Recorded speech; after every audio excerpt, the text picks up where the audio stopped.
அனைவருக்கும் வணக்கம்.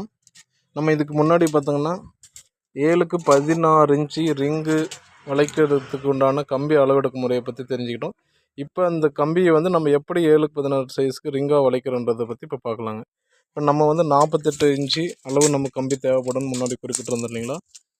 இப்போ பார்த்திங்கன்னா 48 இன்ச்சுக்காக கம்பி வெட்டியிருக்குங்க.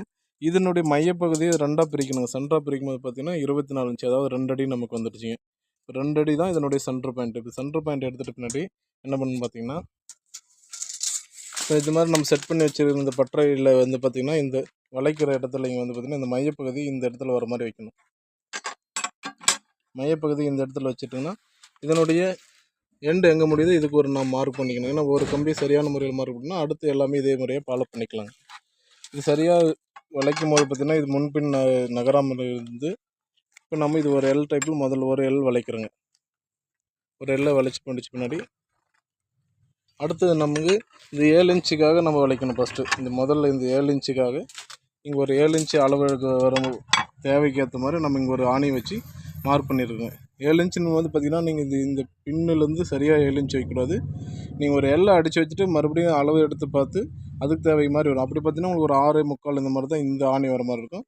நீங்கள் ரிங்கை வளைச்சி பின்னாடி பார்த்திங்கன்னா 7 இன்ச்சு சரியாக வரும் உங்களுக்கு. இப்போ அடுத்த எல்லை நம்ம வளைக்க போகிறோங்க.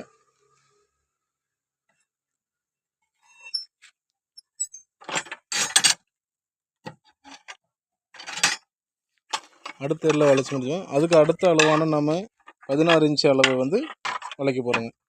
அதே போல் நம்ம 16 இன்ச்சுக்கு அளவு இந்த மையனுடைய மையப்பகுதியிலேருந்து 16 இன்ச்சுக்கு அளவு மார்க் பண்ணி 15.75 அளவுக்கு நம்ம ஒரு மார்க் பண்ணிவிட்டு அடுத்தபடியாக இந்த எல்லை வளைக்க போகிறோங்க.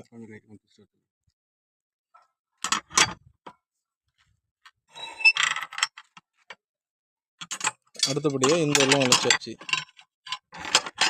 இப்போ நமக்கு 3 பக்கம் எல்லும் 1 2 3 பக்கம் எல்லாம் வச்சாச்சு. கடைசியாக மறுபடியும் இந்த 7 இன்ச்சு பக்கத்தினுடைய எல்லாம் வளைக்க போகிறோம். நமக்கு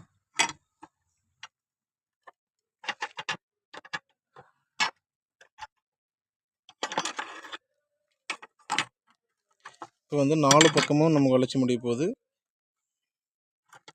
கடைசியாக இப்போ நம்ம இந்த ஊக்கு பெண்ட் பண்ணுறோங்களா, இது பார்த்திங்கன்னா 180 டிகிரி வேணுங்க நமக்கு உள்ளார. இதனுடைய எல் பகுதியில் இல்லாமல் இது 180 டிகிரியாக நம்ம விளைக்கணுங்க. அப்போ தான் பில்லருக்கோ நம்ம அடுத்தடுத்து மேல் மாடியில் கொண்டு போகும்போது பார்த்திங்கன்னா சரியான அளவில் நமக்கு லோடு தாங்கி பிடிக்குங்க. இந்த இடத்துல நமக்கு 48 இன்ச்சு அளவு எடுத்துருக்குறோங்க. இந்த எல் பெண்டு பண்ணுறதுக்கு கொஞ்சம் சிரமமாக இருக்குது அப்படின்ற பட்சத்தில் நீங்கள் 1 இன்ச்சு கூட வச்சுக்கலாம். 49 இன்ச்சு வச்சிங்கனாலும் இது கொஞ்சம் நீண்டு வரும். ரொம்ப அளவு சேர்த்து வச்சிங்கனாலும் இந்த இடத்துல நம்ம அடுத்து இந்த கார்னரில் வர கம்பியை வச்சு